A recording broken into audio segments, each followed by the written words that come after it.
Buenas noches de nuevo, queridos hermanos. Les pedimos disculpas que tuvimos una pequeña inconveniencia en cuanto a lo técnico, a la señal. Se nos está cayendo bastante, pero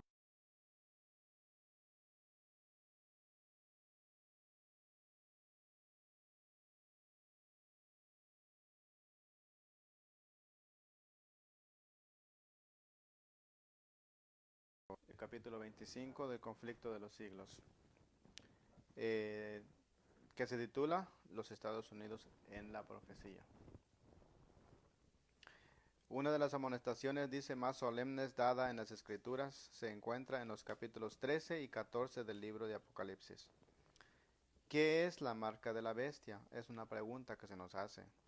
¿Cuándo se la dará? Otra pregunta. ¿Quién la recibirá? Y lo más importante, ¿qué debemos hacer usted y yo para evitar recibirla? Este es un tema de vital importancia. Contiene hechos que usted debe saber. Estamos viviendo en el mero fin del tiempo y los pensadores reconocen que una inmensa crisis se aproxima rápidamente. Dice así la inspiración. Fue abierto el templo de Dios en el cielo y fue vista en su templo el arca de su pacto. En el libro de Apocalipsis capítulo 11 versículo 19. El arca del pacto de Dios está en el lugar santísimo, en el segundo apartamento del santuario. En el servicio del tabernáculo terrenal, que servía de mera representación y sombra de las cosas celestiales. Este apartamento solo se abría en el gran día de las expiaciones para la purificación del santuario.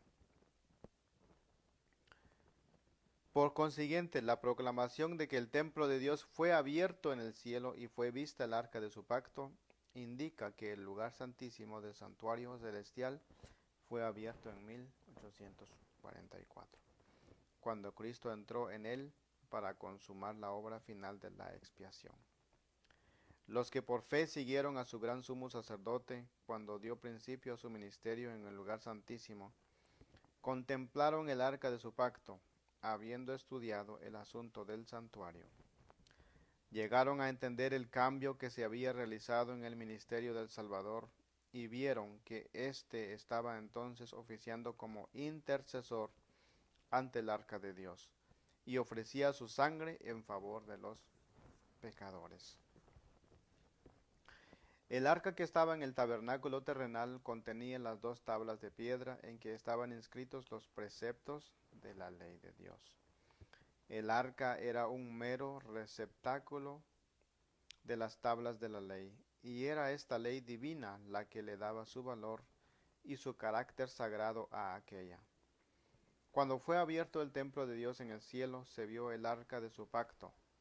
En el lugar santísimo, en el santuario celestial, es donde se encuentra inviolablemente encerrada la ley divina. La ley promulgada por el mismo Dios entre los truenos del Sinaí y escrita con su propio dedo en las tablas de piedra. La ley de Dios que se encuentra en el santuario celestial es el gran original del que los preceptos grabados en las tablas de piedra y consignados por Moisés en el Pentateuco eran copia exacta. Los que llegaron a comprender este punto importante fueron inducidos a reconocer el carácter sagrado e invariable de la ley divina. Comprendieron mejor que nunca la fuerza de las palabras del Salvador. Hasta que pasen el cielo y la tierra, ni siquiera una jota ni una tilde pasará de la ley, según Mateo 5:18. Como la ley de Dios es una revelación de su voluntad, un trasunto de su carácter, debe permanecer para siempre como testigo fiel en el cielo. Ni un mandamiento ha sido anulado, ni un punto ni un tilde han sido cambiados, dice el salmista. Hasta la eternidad, oh Jehová, tu palabra permanece en el cielo. Seguros son todos sus preceptos, establecidos para siempre jamás. Según Salmos 119, 89 y 111, versículos 7 y 8. En el corazón mismo del Decálogo se encuentra el cuarto mandamiento, tal cual fue proclamado originalmente. Acordarte has, dice, del día sábado, para santificarlo. 6 días trabajarás, harás toda tu obra, mas el séptimo día será sábado a Jehová tu Dios. No hagas obra ninguna, ni tu hijo, ni tú, perdón, ni tu hijo, ni tu hija, ni tu siervo, ni tu criada, ni tu bestia, ni tu extranjero, que está dentro de tus puertas. Porque en 6 días hizo Jehová los cielos y la tierra, la mar y todas las cosas que en ellos hay, y en el día séptimo reposó. Por tanto Jehová bendijo el día del sábado y lo santificó. El Espíritu de Dios obró en los corazones de esos cristianos que estudiaban su palabra y quedaron convencidos de que sin saberlo habían transgredido este precepto al despreciar el día de descanso del Creador. Empezaron a examinar las razones por las cuales se guardaba el primer día de la semana en lugar del día que Dios había santificado. No pudieron encontrar en las Sagradas Escrituras prueba alguna de que el cuarto mandamiento hubiese sido abolido o de que el día de reposo hubiese cambiado. La bendición que desde un principio santificaba el templo, el séptimo día, no había sido nunca revocada. Había procurado honradamente conocer y hacer la voluntad de Dios. Al reconocerse entonces transgresores de la ley divina, sus corazones se llenaron de pena y manifestaron su lealtad hacia Dios, guardando su santo sábado. Se hizo cuanto se pudo por conmover su fe. Nadie podía dejar de ver que si el santuario terrenal era una figura o modelo del celestial, la ley depositada en el arca en la tierra era exacto trasunto de la ley encerrada en el arca del cielo, y que aceptar la verdad relativa al santuario celestial envolvía el reconocimiento de las exigencias de la ley de Dios y la obligación de guardar el sábado del cuarto mandamiento. En esto estribaba el secreto de la oposición violenta y resuelta que se le hizo la exposición armoniosa de las escrituras que revelaban el servicio desempeñado por Cristo en el santuario celestial. Los hombres trataron de cerrar la puerta que Dios había abierto y de abrir la que había cerrado. Pero el que abre y ninguno cierra, y cierra y ninguno abre, había declarado: He aquí he puesto delante de ti una puerta abierta, la cual nadie puede abrir, la cual nadie podrá cerrar. Según Apocalipsis 3, 7 al 8. Cristo había abierto la puerta o ministerio del lugar santísimo. La luz brillaba desde la puerta abierta del santuario celestial y se vio que el cuarto mandamiento estaba incluido en la ley ahí encerrada. Lo que Dios había establecido nadie podía derribarlo. Los que habían aceptado la luz referente a la mediación de Cristo y a la perpetuidad de la ley de Dios encontraron que estas eran las verdades presentadas en el capítulo 14 del Apocalipsis. Los mensajes de este capítulo constituyen una triple amonestación que debe servir para preparar a los habitantes de la tierra para la segunda venida del Señor. La declaración: ha llegado la hora de su juicio, indica la obra final de la actuación de Cristo para la salvación de los hombres.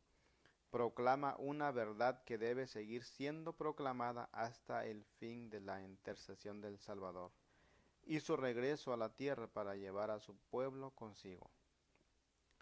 La obra del juicio, que empezó en 1844, debe proseguirse hasta que sean falladas las causas de todos los hombres, tanto de los vivos como de los muertos. De aquí que deba extenderse hasta el fin del tiempo de gracia concedido a la humanidad. Y para que los hombres estén debidamente preparados para subsistir en el juicio, El mensaje les manda, temed a Dios y dadle gloria, y adorad al que hizo el cielo y la tierra y el mar y las fuentes del agua. El resultado de la aceptación de estos mensajes está indicado en las palabras. En esto está la paciencia de los santos, los que guardan los mandamientos de Dios y la fe de Jesús. Para subsistir ante el juicio tiene el hombre que guardar la ley de Dios. Esta ley será la piedra de toque en el juicio. El apóstol Pablo declara, cuantos han pecado bajo la ley, por la ley serán juzgados. En el día en que juzgará Dios las obras más ocultas de los hombres, por medio de Jesucristo, y dice que los que cumplen la ley serán justificados, según Romanos capítulo 2, versículo 12 al 16. La fe es esencial para guardar la ley de Dios, pues sin fe es imposible agradarle. Y todo lo que no es de fe es pecado, según Hebreos capítulo 11, versículo 6 y Romanos 14, 23. Hasta aquí, hermanos, nos hemos dado cuenta que eh, nos está llevando de nuevo al lugar santísimo, como habíamos estudiado el estudio del capítulo anterior, que habló acerca del servicio de Cristo, lo que Cristo está haciendo en el lugar santísimo, ¿verdad? Se nos está aclarando un poco más de cómo el Señor está trabajando a nuestro favor, siempre y cuando nosotros le mandemos o oramos a Él para que nuestros pecados sean borrados en el lugar santísimo, ¿verdad? En 1844, la obra que comenzó, dice, prosigue hasta que sean falladas las causas de todos los hombres, tanto de los vivos como de los muertos, de aquí que deba extenderse hasta el fin del tiempo de gracia concedido a la humanidad. Esto quiere decir, hermanos, que si Cristo está en el lugar santísimo, es que estamos en el tiempo de expiación, estamos en el tiempo de gracia, dice mi esposa. Exactamente, porque acordémonos que cuando el sacerdote entraba una vez al año en el lugar santísimo, ¿qué era lo que hacía? Era expiación lo que tenía que ir a hacer en el lugar santísimo, porque no podía entrar todos los años, sino que solamente una vez podía entrar. Y sabemos que cuando entraba ese sacerdote ahí, ¿verdad? Tenía que entrar sin mancha, tenía que entrar sin pecado, y todo el pueblo de Israel, todos sin excepción de uno, tenía que haber confesado sus pecados, porque si había un solo pecado, dice en la palabra de Dios, un solo pecado que no haya sido confesado, el sacerdote no podía estar en la presencia de Dios en el lugar santísimo. Por lo tanto, lo que hacían los israelitas era que le amarraban una soga al pie del sacerdote para entrar en el lugar santísimo, y también llevaba una campanilla, como sabemos, ¿verdad? Para escuchar de que él todavía está vivo, de que todos los pecados fueron confesados. Ese era el trabajo del sacerdocio en el santuario terrenal. Ahora, en el santuario celestial, Cristo mismo es nuestro abogado. Cristo mismo es el que está abogando por usted y yo. Pero siempre y cuando, dice, nosotros tengamos que fe. La fe, dice, es esencial para guardar la ley de Dios, pues sin fe es imposible agradarle. Y todo lo que no es de fe, ¿qué? Es pecado. Ay, hermanos, debemos de nosotros meditar en estos asuntos de Dios, porque no puede uno estar jugando con las cosas de Dios. Dios quiere, o nosotros le obedecemos completamente a Él, o mejor no le obedecemos, ¿verdad? Porque dice en Apocalipsis que cuando nosotros estamos tibios, el Señor dice que le damos, ¿cómo dice? Le damos asco, le damos ganas de vomitar, y como que eso no se escucha eh, muy bueno, hermanos, ¿verdad? Que seamos vomitados de la boca de Dios. No, lo que el Señor quiere es que nosotros seamos calientes, ¿verdad? que estemos del lado de Él, porque si no estamos del lado de Él, estamos contra de Él. Así es que en Hebreos 11:6 y Romanos 14:3 ahí habla claramente que la fe es esencial para obedecer la ley de Dios. Dice así: el primer ángel exhorta a los hombres a que teman al Señor y les den honra y a que le adoren como creador del cielo y de la tierra. Para poder hacerlo deben obedecer su ley. El sabio dice: teme a Dios y guarda sus mandamientos, porque esto es la suma del deber humano. Según Eclesiastés 12:13. Sin obediencia a sus mandamientos, ninguna adoración puede agradar a Dios. Este es el amor de Dios, que guardemos sus mandamientos. El que aparte sus oídos para no escuchar la ley, verá que su oración misma es cosa abominable. Miren, hermanos, el que aparte sus oídos para no escuchar la ley, verá que su oración misma es cosa abominable. En primera de Juan capítulo 5 versículo 3 y en Proverbios capítulo 28 versículo 9. Así es que el Señor quiere que nosotros obedezcamos su ley, que obedezcamos de corazón, pero lo hagamos por amor, porque según Juan 14:15 dice: si me amáis, guardad mis mandamientos. Pero no podemos guardar también los mandamientos si no tenemos fe, ¿verdad? Así es que deben de ir de la mano estas cosas. Tenemos de tener fe, hermanos, y de guardar sus mandamientos. Si el Señor dijo así es, así tiene que ser.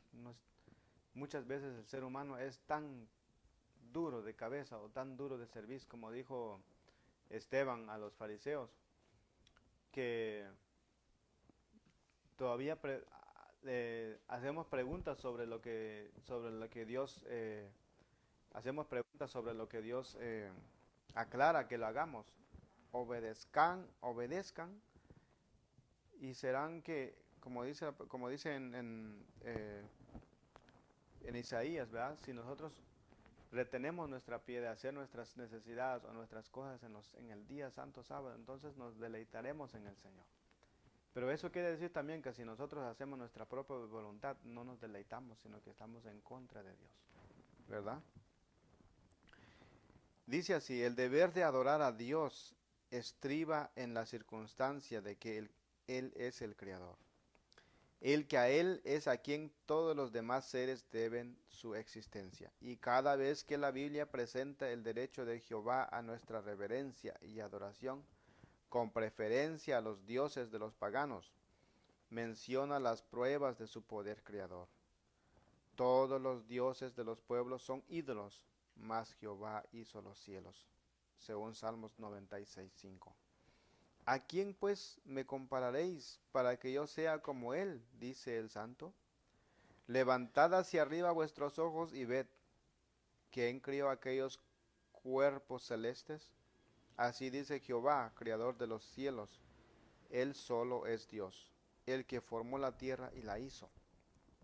Yo soy Jehová y no hay otro Dios, según Isaías 40:25, 26 y 48, 45:18. Dice el salmista: reconoced que Jehová es el Dios. Él nos hizo y no nosotros a nosotros mismos, según Salmos 103. Venid, dice, adoremos y postrémonos, arrodillémonos delante de Jehová, nuestro Hacedor, en el Salmo 95:6. Y los santos que adoran a Dios en el cielo dan como razón del homenaje que le deben. Digno eres tú, Señor nuestro y Dios nuestro, de recibir la gloria y la honra y el poder, porque tú criaste todas las cosas. Apocalipsis 4:11. Este será nuestra canción, hermano. Dice que así dirán los santos delante de Dios cuando estén en el cielo, cuando hayan podido vencer la marca de la bestia y su nombre y el número de su nombre, según dice Apocalipsis. En el capítulo 14 del Apocalipsis dice: se exhorta a los hombres a que adoren al Creador. Y la profecía expone a la vista una clase de personas que, Como resultado del triple mensaje, guardan los mandamientos de Dios. Uno de estos mandamientos señala directamente a Dios como Creador. El cuarto precepto declara: el séptimo día será sábado a Jehová tu Dios. Porque en 6 días hizo Jehová los cielos y la tierra, la mar y todas las cosas que en ellos hay. Y en el día séptimo reposó. Por tanto Jehová bendijo el día del sábado y lo santificó, según Éxodo 20, 10 y 11. Aquí claramente, hermanos, hasta acá hemos leído que el Señor y su mensajera estuvieron exaltando el sábado vez tras vez y tras vez y tras vez. Porque es el cuarto mandamiento el que identifica al Creador. Claramente lo dice aquí, porque en 6 días hizo Jehová los cielos y la tierra, la mar y todas las cosas que en ellos hay, y en el día séptimo reposó. Por tanto Jehová bendijo el día del sábado y lo santificó. Lo santificó, o sea, la apartó, ¿verdad? Así es, más adelante dice: respecto al sábado, el Señor dice además que será una señal para que sepáis que yo soy Jehová vuestro Dios, según Ezequiel 20:20. Y la razón aducida es porque en 6 días hizo Jehová los cielos y la tierra, y en el séptimo día cesó y reposó. Éxodo 31:17. La importancia del sábado como institución conmemorativa de la creación consiste en que recuerda siempre la verdadera razón por la cual se debe adorar a Dios. Porque Él es el Creador y nosotros somos sus criaturas. Por consiguiente, el sábado forma parte del fundamento mismo del culto divino, pues enseña esta gran verdad del modo más contundente, como no lo hace ninguna otra institución. El verdadero motivo del culto divino, no tan solo del que se tributa en el séptimo día, sino de toda adoración, reside en la distinción existente entre el Creador y sus criaturas. Este hecho capital no perderá nunca su importancia, ni debe caer nunca en el olvido. Por eso, es decir, para que esta verdad no se borrara nunca de la mente de los hombres, instituyó Dios el sábado en el Edén, y mientras el ser, Él nuestro Creador, siga siendo motivo para que le adoremos, el sábado seguirá siendo señal conmemorativa de ello. Si el sábado se hubiese observado universalmente, los pensamientos e inclinaciones de los hombres se habría dirigido hacia el Creador como objeto de reverencia y adoración, y nunca habría habido un idólatra, un ateo o un incrédulo. La observancia del sábado es señal de lealtad al verdadero Dios. Por tanto, hermanos, se nos ha exhortado, se nos ha enseñado con la Biblia, con el espíritu de profecía que nos dice que nosotros debemos de guardar el santo sábado, porque es una señal entre Jehová y nosotros, según Ezequiel 20:20, ¿verdad? Por eso dice, es el verdadero día de descanso. Por eso, es decir, para que esta verdad no se borrara nunca de la mente de los hombres, dice, instituyó Dios el sábado en el Edén, y mientras Él Él es nuestro Creador, siga siendo motivo para que le adoremos. Por eso instituyó el sábado, hermanos, para que el hombre nunca se lo olvide, porque Dios sabe que el hombre es muy olvidadizo. Y aquí, si nosotros nos damos cuenta hoy, como les vuelvo a repetir, que valga la redundancia, hasta acá hemos visto capítulo tras capítulo, párrafo tras párrafo, versículo tras versículo, se nos hace recordar que hay que guardar el santo sábado. Santo sábado de Jehová.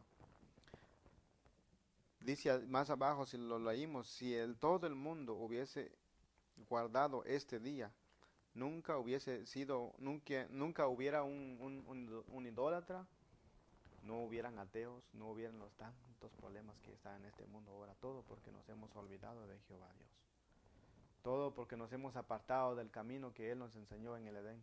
Y decimos, no, eso ya no existe, eso fue clavado en la cruz.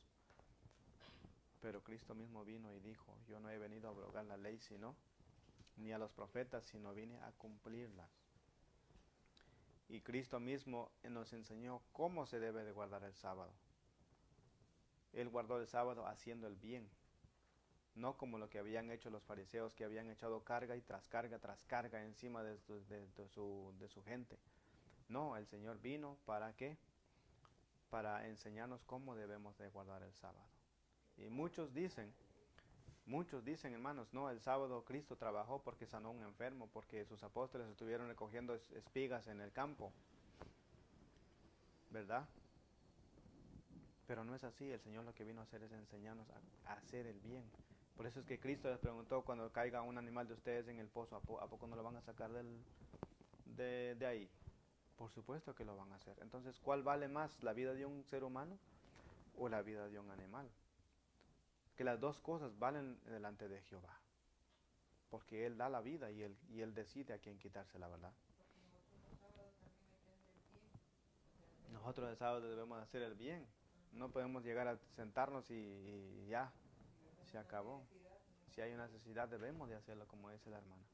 Pero muchas veces no lo hacemos, sino que vamos nosotros y calentamos bancas y no hacemos el bien a nadie, ¿verdad? Aquí el Señor se nos habla a todos, tanto los adventistas profesos y los que no son adventistas. Nos advierte, nos habla, nos insta, nos recuerda. Deben de guardar mi día para que no se les olvide que yo soy el Creador de ustedes, dice el Señor. Más adelante dice, hermanos, la observancia del sábado es señal de lealtad al verdadero Dios, que hizo el cielo y la tierra y el mar y las fuentes de aguas. Resulta pues que el mensaje que manda a los hombres adorar a Dios y guardar sus mandamientos, los han de invitar especialmente a observar el cuarto mandamiento. En contraposición con los que guardan los mandamientos de Dios y tienen la fe de Jesús, el tercer ángel señala otra clase de seres humanos, contra cuyos errores va dirigido solemne y terrible aviso. Si alguna adora a la bestia y a su imagen y recibe su marca en su frente o en su mano, él también beberá del vino de la ira de Dios. En Apocalipsis 14, 9 al 10. Para comprender este mensaje, hay que interpretar correctamente sus símbolos. ¿Qué representa la bestia, la imagen y la marca? Son tres cosas que representan: la bestia, su imagen y su marca. La línea profética en la que se encuentran estos símbolos empieza en el capítulo 12 de Apocalipsis, con el dragón que trató de destruir a Cristo cuando nació. En dicho capítulo vemos que el dragón es Satanás. Según Apocalipsis capítulo 12, versículo 9. Fue él quien indujo a Herodes a procurar la muerte del Salvador. Pero el agente principal de Satanás, al guerrear contra Cristo y su pueblo, durante los primeros siglos de la era cristiana, fue el Imperio Romano, en el cual prevalecía la religión pagana. Así que si bien el dragón representa primero a Satanás, en sentido derivado es un símbolo de la Roma pagana. Vamos a leer en Apocalipsis capítulo 12, versículo 9. Si alguien me ayuda, por favor. Apocalipsis capítulo 12, versículo 9.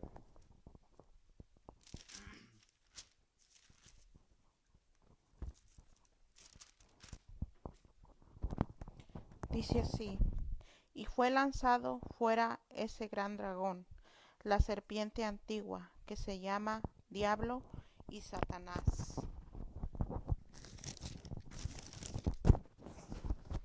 que engaña a todo el mundo. Fue arrojado a la tierra y sus ángeles fueron arrojados con él. Amén. Entonces aquí nos damos cuenta, hermanos, que el dragón era ¿quién? ¿Y es quién?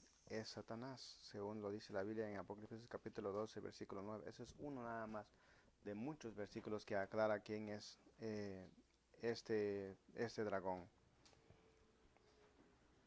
Así bien dice aquí, así que si bien el dragón representa primero a Satanás, en sentido derivado es un símbolo de la Roma pagana. En el capítulo 13, versículos 1 y 10, se describe otra bestia parecida a un leopardo, a la cual el dragón dio su poder y su trono y grande autoridad. Este símbolo, como lo han creído la mayoría de los protestantes, representa al papado, el cual heredó el poder y la autoridad del antiguo imperio romano. Se dice que la bestia parecida a un leopardo le fue dada una boca que hablaba cosas grandes y blasfemias, y abrió su boca para decir blasfemias contra Dios, para blasfemar su nombre y su tabernáculo y a los que habitan en el cielo. Y le fue permitido hacer guerra contra los santos y vencerlos, y le fue dada autoridad sobre toda tribu y pueblo y lengua y nación. Esta profecía, que es casi la misma que la descripción del cuerno pequeño en Daniel 7, se refiere sin duda al papado. Le fue dada autoridad para hacer sus obras 42 meses. Y dice el profeta, vi una de sus cabezas como si hubiese sido herida de muerte. Y además, si alguno lleva en cautiverio, al cautiverio irá. Si alguno mata con espada, es preciso que él sea muerto a espada. Los 42 meses son los mismos que un tiempo y 2 tiempos y la mitad de un tiempo, 3 años y medio o 1260 días de Daniel 7. El tiempo durante el cual el poder papal debía oprimir al pueblo de Dios. Este periodo, como fue indicado en capítulos anteriores, empezó con la supremacía del papado en el año 538 después de Jesucristo y terminó en 1798. Así es que, hermanos, en esta partecita me quiero detener un poco, porque aquí hay tres eventos o tres sumas que se pueden hacer aquí. Por ejemplo, aquí primero dice, le fue dada autoridad para hacer sus obras 42 meses. Acordémonos que estos son símbolos, pero que los tres dan a la misma cantidad. Si sumamos nosotros 42 meses por 30, ¿cuánto nos da? Dan 1260 días. Y acordémonos que en Ezequiel es el día para Dios, que es un día es un año. Por lo tanto, los 42 meses y los 1260 días que habla Daniel 7 son similares. El tiempo durante el cual el poder papal, dice, debía oprimir al pueblo de Dios. Este periodo, como fue indicado en capítulos anteriores, empezó con la supremacía del papado en el año 538. Si nosotros hacemos nuestra suma, hermanos, desde 538, que comenzó a reinar el papado, hasta 1798, cuando le fue dada la herida de muerte, cuando fue apresado, ¿verdad?, sobre ese puente que está en Roma, dan exactamente los 1260 días. Y esto viene a dar en el año 1798. Entonces el Papa fue hecho prisionero por el ejército francés. El poder papal recibió su golpe mortal y quedó cumplida la predicción. Si alguno lleva a cautiverio, al cautiverio irá. Y aquí preséntase otro símbolo. El profeta dice, Vi otra bestia que subía de la tierra y tenía dos cuernos semejantes a los de un cordero. Aquí vamos otra más. Según Apocalipsis 13:11. Tanto el aspecto de esta bestia como el modo en que sube indican que la nación que representa difiere de las representadas a los símbolos anteriores. Los grandes reinos que han gobernado al mundo le fueron presentados al profeta Daniel en forma de fieras, y que surgían mientras los cuatro vientos del cielo combatían en la gran mar. Daniel 7:2, en Apocalipsis 17, un ángel explicó que las aguas representan pueblos y naciones y lenguas. Apocalipsis 17:15, recordémonos de esto. Los vientos simbolizan luchas. Los cuatro vientos del cielo que combatían en la gran mar representan los terribles dramas de conquista y revolución por los cuales los reinos alcanzaron el poder. Aquí nos damos cuenta, hermanos, hasta aquí todo es que símbolos. Cuando dice que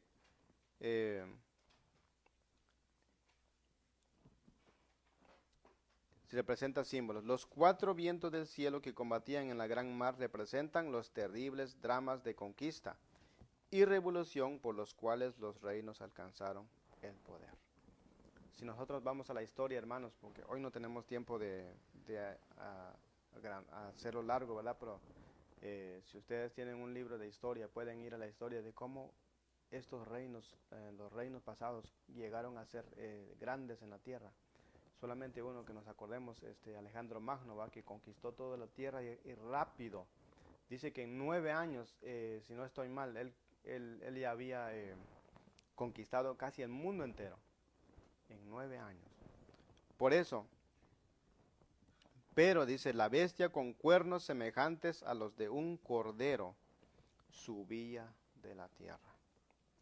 En lugar de derribar a otras potencias para establecerse, la nación así representada debe subir en territorio hasta entonces desocupado y crecer gradual y pacíficamente. No podía pues subir entre las naciones populosas y belicosas del viejo mundo. Ese mar turbulento de pueblos y muchedumbres y naciones y lenguas, hay que buscarla en el continente occidental. ¿Y dónde está situado? ¿Cuál es el país que está situado en el occidente de Europa? ¿Cuál? ¿Verdad? Vamos a seguir. ¿Cuál era en 1798 la nación del Nuevo Mundo cuyo poder estuviera entonces desarrollándose? De modo que se anunciara como nación fuerte y grande, capaz de llamar la atención del mundo. Aquí se nos hace la pregunta.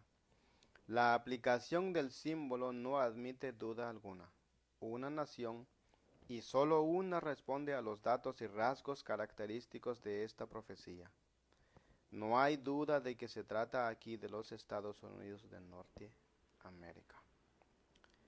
Una y otra vez el pensamiento y los términos del autor sagrado han sido empleados inconscientemente por los oradores e historiadores al describir el nacimiento y crecimiento de esta nación. El profeta vio que la bestia subía de la tierra y, según los traductores, la palabra dada aquí por subía significa literalmente crecía o brotaba como una planta. Y como ya lo vimos, la nación debe nacer en territorio hasta entonces desocupado. Un escritor notable, al describir el desarrollo de los Estados Unidos, habla del misterio de su desarrollo de la nada. Y dice, como silenciosa semilla crecimos hasta llegar a ser un imperio. El que lo escribió fue G.A.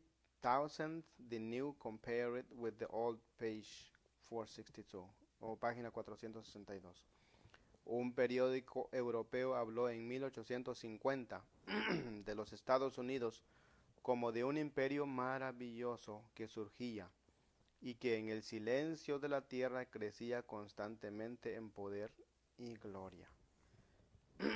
Dublin Nation se llamaba este periódico. Eduardo Everett, en un discurso acerca de los peregrinos fundadores de esta nación, dijo: buscaron un lugar retirado que por su obscuridad resaltara inofensivo y seguro en su aislamiento, donde la pequeña iglesia de Leiden pudiese tener libertad de conciencia.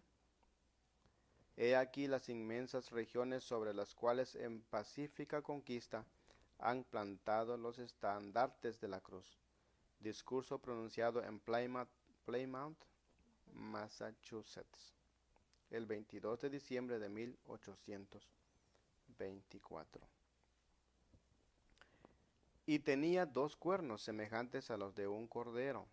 Los cuernos semejantes a los de un cordero representan juventud, inocencia y mansedumbre, rasgos del carácter de los Estados Unidos. Cuando el profeta vio que esta nación subía en 1798 entre los primeros expatriados cristianos que huyeron a América en busca de asilo contra la opresión real y la intolerancia sacerdotal, que eso estaba pasando en Europa, que no estaba, el papado estaba en su auge de oprimir a los cristianos, ¿verdad? De no poder servir conforme a su conciencia. Si alguien leía la Biblia, si alguien, como hemos tratado en este libro, lo hemos estudiado, que fueron los cristianos fueron perseguidos, pero dice que se fueron perseguidos, que se casaban como si fueran fieras, y así era, pero ellos, por la fe que tenían en el Señor, dejaban que los mataran, dejaban que les hicieran de toda clase de tortura, tenían que pasar, y dice que la pasaban brillantemente porque la fe la tenían tan cimentada en la palabra de Dios. Dice así, más adelante dice: entre los primeros expatriados cristianos que huyeron a América en busca de asilo contra la opresión real y la intolerancia sacerdotal, hubo muchos que resolvieron establecer en un gobierno sobre el amplio fundamento de la libertad civil y religiosa. Sus convicciones hallaron cabida en la Declaración de la Independencia, que hace resaltar la gran verdad de que todos los hombres son creados iguales y poseen derechos inalienables a la vida, a la libertad y a la búsqueda de la felicidad. Y la Constitución garantiza al pueblo el derecho de gobernarse a sí mismo, y establece que los representantes elegidos por el voto popular promulguen las leyes y las hagan cumplir. Además fue otorgada la libertad religiosa y a cada cual se le permitió adorar a Dios según los dictados de su conciencia. El republicanismo y el protestantismo vinieron a ser los principios fundamentales de la nación. Estos principios son el secreto de su poder y de su prosperidad. Los oprimidos y pisoteados de toda la cristiandad se han dirigido a este país con afán y esperanza. Millones han buscado sus playas y los Estados Unidos han llegado a ocupar un puesto entre las naciones más poderosas de la tierra. Pero en este, hermanos, no fue fácil construir, o sea, no fue fácil llegar a esta fase, ¿verdad? Para hacer prosperar a este país, porque cuando dice que estaban los colones, cuando eran colonias, cuando estaban los coloniales, se puede decir, que valga la redundancia, ellos se habían establecido en este país, habían puesto leyes, pero no eran leyes muy buenas que favorecían a la libertad religiosa, porque ellos dijeron: solamente los que son cristianos y los que van a la iglesia pueden tener este derecho de ocupar un puesto, puede ser gobernador, puede ser alcalde, puede ser cualquier cosa que tenga que ver en lo civil, solamente puede ocuparla solamente si va a la iglesia todos los domingos. Y también pusieron una ley de que si uno no va a la iglesia le iban a meter una multa, después lo iban a poner preso. Eso estaba llevando mucha gente a ir a la iglesia no convencida, se iba porque sabía que tenía que pagar una gran multa. O sabían que si no iban a la iglesia terminaban ¿qué?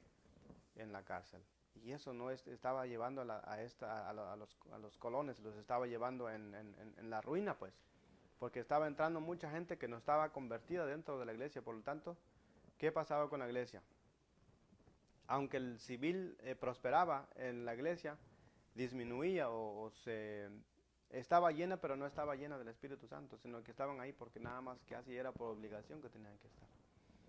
Pero cuando se hizo la Constitución en el año 1776, cuando se declaró la independencia de este país, se pusieron los cimientos de ella. Dijeron, no, tiene que haber una separación entre ¿qué?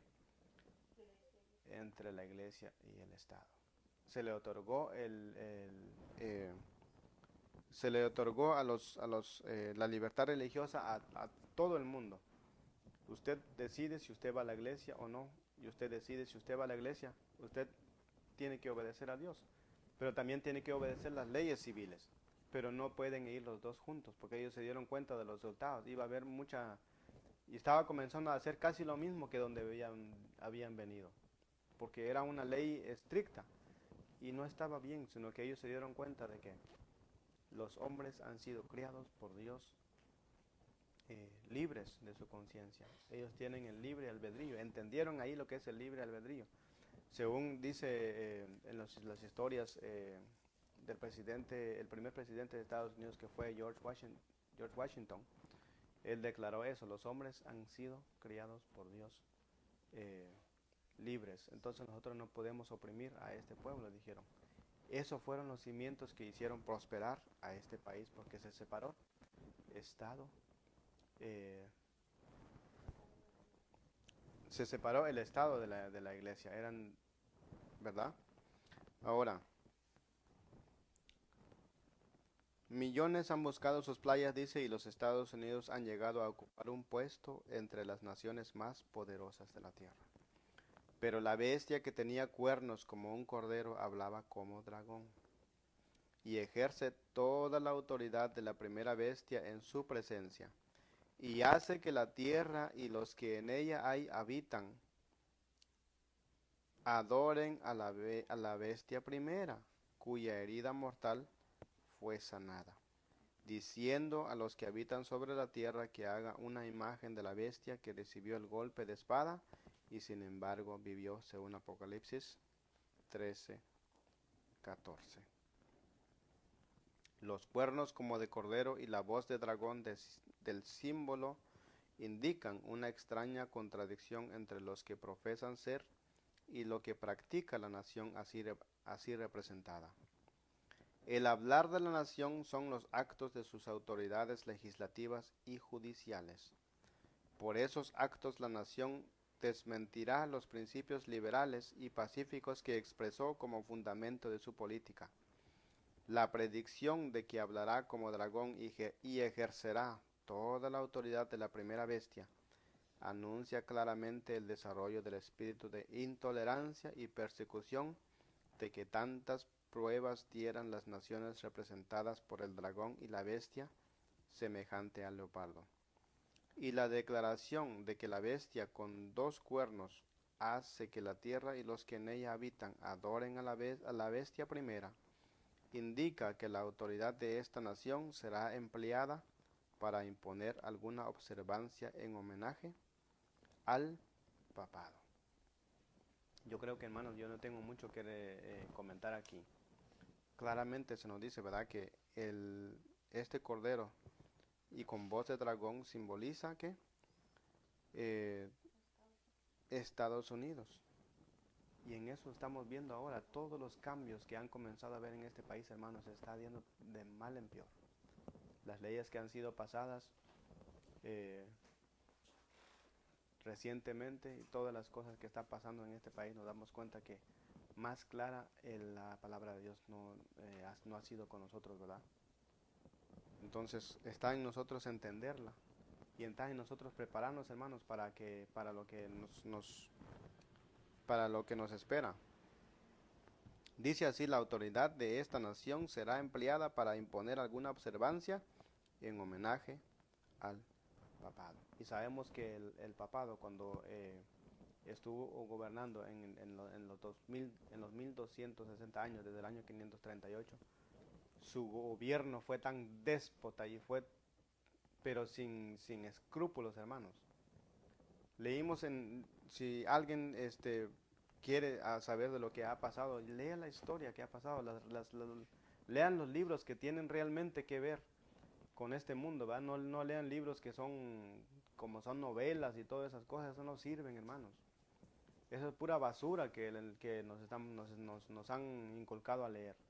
Leamos libros que realmente nos haga abrir los ojos y entender qué fue lo que pasó durante esos 1260 años, cuando fue oprimido el pueblo de Dios. Qué sufrimientos pasaron ellos por la fe que ellos tenían en Cristo. Y dice que volverá a pasar otra vez, porque la herida que le fue dada al papado en el año 1798 está a punto de ser sanada completamente. Todavía no está, pero la están haciendo detrás de cámaras, como se puede decir, en la oscuridad. Está avanzando, pero a pasos agigantados, para llegar a poner lo que conocemos, lo que es la nueva orden mundial.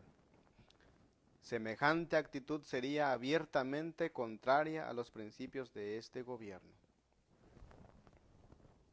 El genio de sus instituciones libres a los claros y solemnes reconocimientos contenidos en la Declaración de la Independencia y contrarios finalmente a la Constitución. ¿Qué dijo el presidente, este presidente que tenemos ahora, hermanos? Yo voy a cambiar la Constitución. Voy a hacer que se una Estado con la Iglesia.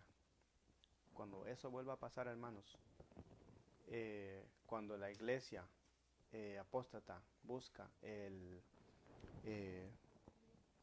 la autoridad civil, entonces veremos que esta América ha sido como lo que se ha predicho. Hablará como dragón y ejercerá su autoridad en presencia de la bestia que es el papado. Dice así: los fundadores de la nación procuraron con acierto que la Iglesia no pudiera hacer uso del poder civil, con los consabidos e inevitables resultados, la intolerancia y la persecución. La Constitución garantiza que el Congreso no legislará con respecto al establecimiento de una religión ni prohibirá el libre ejercicio de ella. Sabemos muy bien, hermanos, que el Congreso de este país es el que es el que crea las leyes y hace que ellos lo crean y hace que el pueblo lo respeta. Es el que ejerce y que hace que se obedezca, ¿verdad? Entonces, cuando fue fundada este país, sabemos muy bien que fue fundada sobre bases separadas fue bases separadas los dos, civil y la iglesia, se crecieron separados, pero ahora volverá a unirse otra vez. Cuando eso pase, entonces volverá a haber otra vez la persecución de los cristianos. Y que ninguna manifestación, dice, religiosa será jamás requerida como condición de aptitud para ninguna función o cargo público en los Estados Unidos. Solo en flagrante violación de esas garantías de la libertad de la nación es como se puede imponer por la autoridad civil la observancia de cualquier deber religioso. Pero la inconsecuencia de tal procedimiento no es mayor que lo presentado por el símbolo. Es la bestia con cuernos semejantes a los de un cordero, que profesa ser pura, mansa, inofensiva, y que habla como un dragón, diciendo a los que habitan sobre la tierra que hagan una imagen de la bestia. Aquí tenemos presentada a las claras una forma de gobierno en el cual el poder legislativo descansa en el pueblo. Y ello prueba que los Estados Unidos de Norteamérica constituyen la nación señalada por la profecía. Esta semana, hermanos, lo vamos a dejar aquí. La semana que viene, si Dios lo permite, seguiremos explicando más de esto. Voy con la ayuda de Dios, trataré de traer más información acerca de cómo fue formada este país, sobre qué fundamento y qué hombres estuvieron ahí inspirados por Dios para que este país se levantara, ¿va? Como se levantó, sobre sus bases, pero sólidas. Una base tan diferente a la base que tenían los europeos, porque estaban juntos el Estado y la Iglesia, pero ellos construyeron este país sobre la libertad religiosa. Pero tristemente en nuestros tiempos está a punto de desaparecer eso. Esta noche, que Dios me los bendiga. Gracias por habernos acompañado y escuchado estas declaraciones. Y como vuelvo a repetir, si alguien tiene alguna pregunta, por favor escríbanos por este medio y le responderemos su pregunta con la ayuda de Dios y con la palabra profética y con un escrito está, porque palabras de hombres no valen nada. Más vale un escrito está que lo que nosotros decimos, ¿verdad? Y como dicen todos los predicadores, hermanos, yo solo prácticamente esto la leemos y la estudiamos. Y si algo yo dije que no está bien, vaya, hermano, y averigüe, pues estudie, léalo, para que el Espíritu Santo lo guíe a usted también. No crea todo lo que yo dije, sino que haga como los bereanos, ¿verdad? Vaya a la casa y lea, busque los textos bíblicos que dimos y que el Señor le aclare su mente, que el Espíritu Santo le instruya en todos sus caminos. Que Dios me le bendiga esta noche y el próximo viernes de noche continuaremos con la otra parte de este capítulo. Y sin antes, hermanos, que yo quisiera invitarlos a nuestra iglesia. El día de mañana estaremos ahí con la ayuda de Dios a las 10 de la mañana en adelante.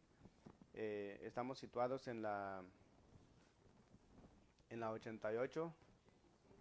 8707, perdón, hermanos, 8707 de la 31 Avenida en Jackson Heights.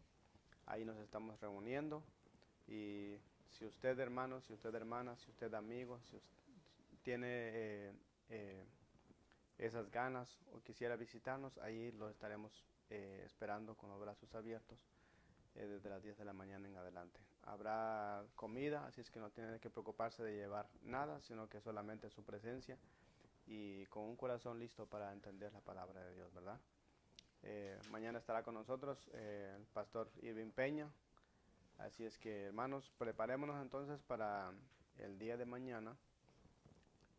Y esta noche vamos a cerrar este estudio con el himno número 173.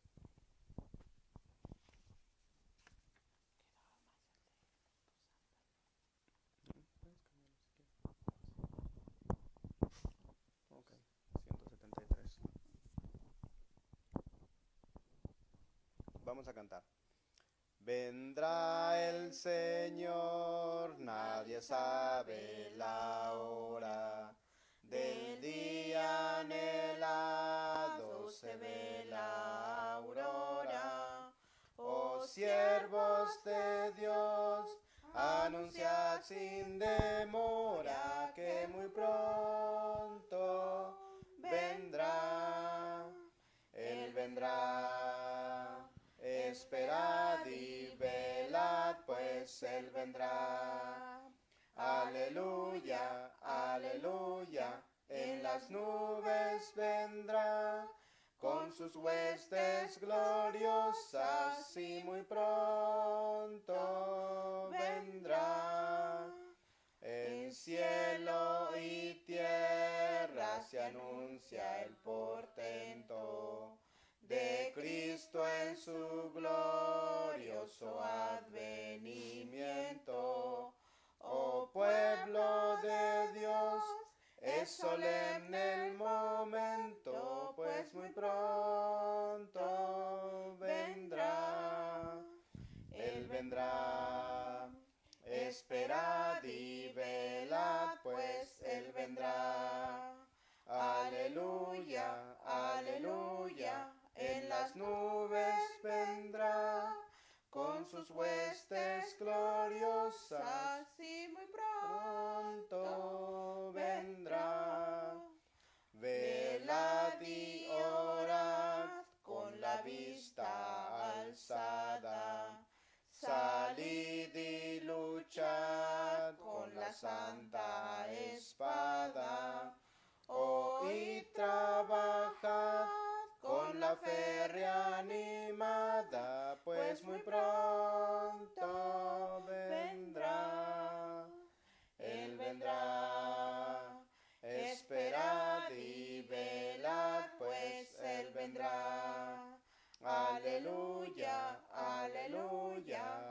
las nubes vendrá, con sus huestes gloriosas y muy pronto vendrá.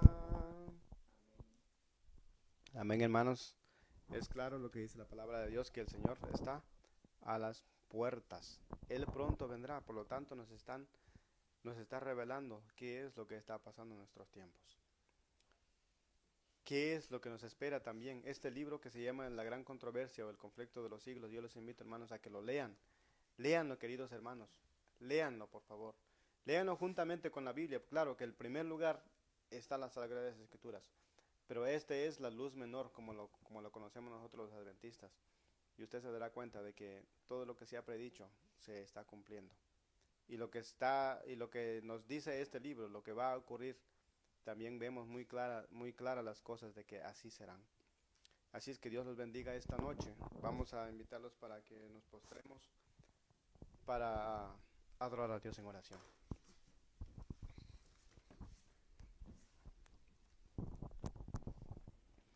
Querido Padre, que habitas en las alturas de los cielos, alabado y glorificado sea tu santo nombre, Señor. Te damos gracias esta noche, Señor, porque tú nos has bendecido, nos has guardado. Señor, gracias porque tu palabra hemos aprendido de ella un poco más hoy. Señor, te pedimos que nos des sabiduría e inteligencia para poder obedecerte a ti, oh Señor. Queremos seguir tus caminos. Guíanos pues en ella, oh Padre. También te ruego, Señor, por tus hijos que estuvieron aquí escuchando tu palabra. Te ruego que seas tú quien los conduzca a la luz de la verdad. Señor, solamente nosotros somos instrumentos tuyos. Ayúdenos pues, Señor, a hablar lo que tú quieres que hablemos, no nuestras propias palabras.